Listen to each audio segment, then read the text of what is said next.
இயேசு கிறிஸ்துவுக்குள் பிரியமான சகோதர சகோதரிகளே, உங்கள் அனைவருக்கும் நம் ஆண்டவர் இயேசு கிறிஸ்துவின் அன்பின் வாழ்த்துக்கள். ஆண்டவர் இயேசு உயிர்த்தெழுந்து 2000 வருடம் ஆகிறது. 2000 வருடமாக நம் ஆண்டவர் இயேசு நம் மத்தியில் உயிரோடு இருக்கின்றார். ஆமென். முதல் மனிதன் ஆதாம் முதல் இயேசு வரப்போகின்ற இந்த இறுதி காலம் வரை மரித்த அனைவரும், அதாவது நம் ஆண்டவர் இயேசுவின் மீது நம்பிக்கை கொண்ட நிலையில் இறந்த அனைவரும் மட்டுமே இயேசுவின் 2ஆம் வருகையின் போது உயிர்த்தெழுவர். அது எப்படி அப்படின்னு நீங்க கேட்பீங்க. வாங்க விவிலிய ஆதாரத்தோடு பார்க்கலாம். 1 கொரிந்தியர் 15:20 இயேசு கிறிஸ்து உயிருடன் எழுப்பப்பட்டார். அவரே முதலில் உயிருடன் எழுப்பப்பட்டார். இது அனைவரும் உயிருடன் எழுப்பப்படுவர் என்பதை உறுதிப்படுத்துகிறது. இயேசு உயிருடன் எழுப்பப்பட்டார் அல்லவா? ஆமென். நம்பினோர் வாழ்வடைவர். இயேசு உயிருடன் எழுப்பப்பட்டதால் தான் நாமும் எழுப்பப்படுவோம் என எதிர்நோக்கி இருக்கின்றோம். ஹல்லேலூயா, ஆமென். இயேசுவே முதலில் உயிருடன் எழுப்பப்பட்டார். 1 கொரிந்தியர் 15:21 மற்றும் 22 ஒரு மனிதர் வழியாக சாவு வந்தது போல ஒரு மனிதர் வழியாகவே இறந்தோர் உயிர் தெழுகின்றனர். ஆதாமை முன்னிட்டு அனைவரும் சாவுக்குள்ளானது போல கிறிஸ்துவை முன்னிட்டு அனைவரும் உயிர் பெறுவர். எனவே தெளிவா தெரிது, ஆதாம் செய்த பாவத்தினால் வந்தது சாவு. ஆனால் இயேசு கிறிஸ்து சாவை அழித்து இறந்தோரை உயிர்த்தெழ செய்ய வேண்டும் என்பதற்காகவே வந்திருக்கிறார். ஆமென். அதுவே கடவுளின் திருவுளம். ஹல்லேலூயா. எவ்வளவு பெரிய உண்மை மக்களே! உங்களுக்கு புரிஞ்சுதுன்னா ப்ளீஸ் ஒரு அல்லேலூயா சொல்லுங்க. 1 கொரிந்தியர் 15:23 ஒவ்வொருவரும் அவரவர் முறை வரும்போது உயிர் பெறுவர். கிறிஸ்துவே முதலில் உயிர் பெற்றார்.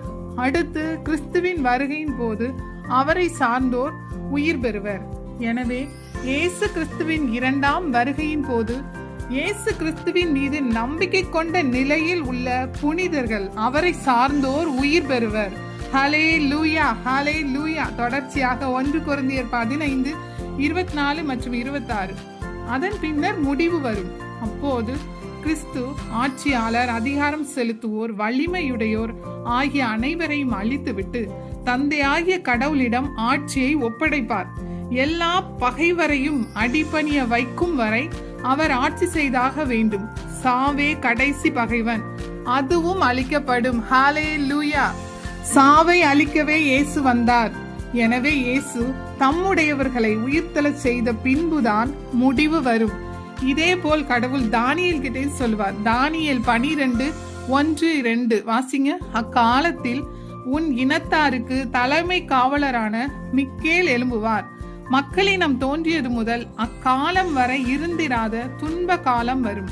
அக்காலத்தில் உன் இனத்தார் விடுவிக்கப்படுவர். நூலில் யார் யார் பெயர் எழுதப்பட்டுள்ளதோ அவர்கள் அனைவரும் மீட்கப்படுவார்கள்.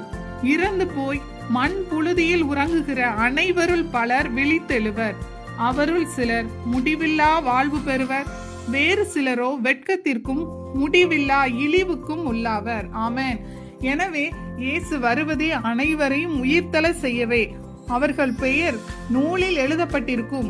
நூலில் எழுதப்படாதோர் வெட்கத்திற்கும் முடிவில்லா இழிவுக்கும் உள்ளாவர். எனவே கடவுள் தானியேல் கிட்ட சொல்கிறார். தானியேல் 12:13 நீயோ தொடர்ந்து வாழ்வை முடி, நீ இறந்து அமைதி பெறுவாய். முடிவு காலம் வந்தவுடன் உனக்குரிய பங்கை பெற்றுக்கொள்ள நீ எழுந்து வருவாய் என்றார். ஆமென். எனவே தானியேல் கிட்ட கூட கடவுள் முடிவு காலம் வந்தவுடன் நீ எழுந்து வருவாய் என்றுதான் கூறுகிறார். அல்லேலூயா. அதே போல் யோவான் நற்செய்தி 11:23-24 இயேசு அவரிடம் உன் சகோதரன் உயிர்த்தெழுவான் என்றார். மார்த்தா அவரிடம் இறுதி நாள் உயிர்த்தெழுதலின் போது அவனும் உயிர்த்தெழுவான் என்பது எனக்கு தெரியும் என்றார். யோவான் நற்செய்தி 6:39-40 நம் ஆண்டவர் இயேசு கிறிஸ்து கூறுகிறார். அவர் என்னிடம் ஒப்படைக்கும் எவரையும் நான் அழிய விடாமல் இறுதி நாளில் அனைவரையும் உயிர்த்தெழ செய்ய வேண்டும். இதுவே என்னை அனுப்பியவரின் திருவுளம். மகனை கண்டு அவரிடம் நம்பிக்கை கொள்ளும் அனைவரும் நிலை வாழ்வு பெற வேண்டும் என்பதே என் தந்தையின் திருவுளம். நானும் இறுதி நாளில் அவர்களை உயிர்த்தெழச் செய்வேன் என்று கூறினார். ஆமென். அவரிடம் நம்பிக்கை கொண்டு இறந்த புனிதர்கள் அனைவரையும் உயிர்த்தெழ செய்வதே கடவுளின் விருப்பம். அதற்காகவே அவர் 2ஆம் முறையாக வருகிறார். அப்போது முடிவு காலம். எதற்கு? சாவுக்கும் முடிவு வருகிறது. ஆமென். எனவே இயேசுவில் அன்பார்ந்தவர்களை மேலும் கேளுங்கள். 1 கொரிந்தியர் 15:51-52 இதோ ஒரு மறைபொருளை உங்களுக்கு சொல்கிறேன். நாம் யாவரும் சாக மாட்டோம், ஆனால் அனைவரும் மாற்றுரு பெறுவோம். ஒரு நொடி பொழுதில் கண் இமைக்கும் நேரத்தில் இறுதி எக்காலம் முழங்கும் போது இறந்தோர் அழிவற்றவர்களாய் உயிருடன் எழுப்பப்படுவர். நாமும் மாற்றுரு பெறுவோம். ஆமென். ஒரு நொடி பொழுதில் ஆண்டவர் வருவார், நம்மை அழைத்து செல்வார். அவரது மாட்சியில் நாம் பங்கு பெறுவோம், மறு ரூபமாவோம். ஹல்லேலூயா. எனவே புனித பவுல் கூறுகிறார் 1 கொரிந்தியர் 15:57 மற்றும் 58 என் அன்பார்ந்த சகோதர சகோதரிகளே, உறுதியோடு இருங்கள், நிலையாய் நில்லுங்கள். ஆண்டவருக்காக நீங்கள் உழைப்பது வீண் போகாது என்பதை அறிந்து ஆண்டவரின் பணியை இன்னும் அதிகமாக எப்போதும் செய்யுங்கள் என்றார். ஆமென். எனவே 1 கொரிந்தியர் 16:13 விழிப்பாயிருங்கள், நம்பிக்கையில் நிலைத்திருங்கள், துணிவுடன் நடந்து கொள்ளுங்கள், வலிமையுடன் செயல்படுங்கள், அனைத்தையும் அன்போடு செய்யுங்கள் என்கிறார். எனவே இந்த வீடியோவின் நோக்கமே மக்கள் விழிப்பா இருக்க வேண்டும், அறிவு தெளிவுடன் புரிந்து கொள்ள வேண்டும். இயேசு 2000 வருடத்திற்கு முன்பே இறந்து உயிர்த்து விட்டார். இப்போது அவர் நம் மத்தியில் உயிருடன் வாழ்கிறார். அவர் இல்லை என்றால் நாம் எம்மாத்திரம் உயிரோடு வாழவே முடியாது, இல்லையா? இந்த உயிரை அவர் நமக்கு கொடுத்து கொண்டிருக்கிற பிச்சை அல்லவா? நம்மை யாரும் ஏமாற்ற இடம் கொடுக்காதீர்கள். வலிமையோடு இன்னும் அதிகமாக அன்போடு கடவுளுடைய நற்செய்தியை அறிவியுங்கள். முடிவு காலத்திலே அவர் மீண்டும் வருவார். வாக்கு மாறாத தேவன். அவர் வரும்போது அவர் மீது நம்பிக்கை கொண்ட நிலையில் இறந்தவர்கள் உயிர்த்தெழுவர். நாமும் அவரோடு மறுரூபமாவோம். ஆமென். எனவே இயேசு ஒருவரே கடவுள். அவர் மட்டுமே நம்மை மீட்க முடியும். எனவே இவ்வுலக போக்கின்படி ஒழுகாதீர்கள். உலக போக்கிலான செல்வ செருக்கு, உடல் ஆசை, இச்சை நிறைந்த பார்வை, பொறாமை, சண்டை சச்சரவு, குறிப்பாக சண்டை சச்சரவு, பிரிவினை, சகோதரர்கள் மற்றும் கத்தோலிக்க சபையினர் தாழ்மையுடன் கேட்டுக்கொள்வது. நம் ஆண்டவர் இயேசுவே நம் தலைவர்.